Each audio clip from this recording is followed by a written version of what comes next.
कि वक्त की नजाकत को देखते हुए गोपालगंज से आए हुए शादमान अली जी को बुलाना चाहता हूं कि वो 2 मिनटों में अपनी बातों को रखें।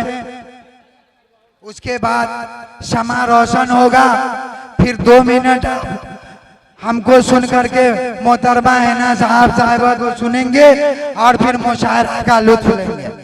लगता है कि शादमान साहब नहीं तो शमा रोशन किया जाए।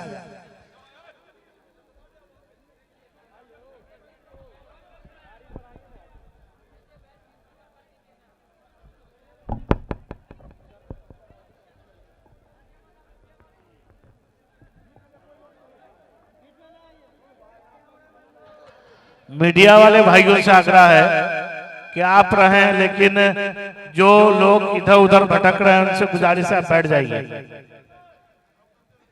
आप बैठ जाएं प्लीज, डिस्टर्ब नहीं हो, आप बैठ जाएं, बड़ी मेहरबानी होगी।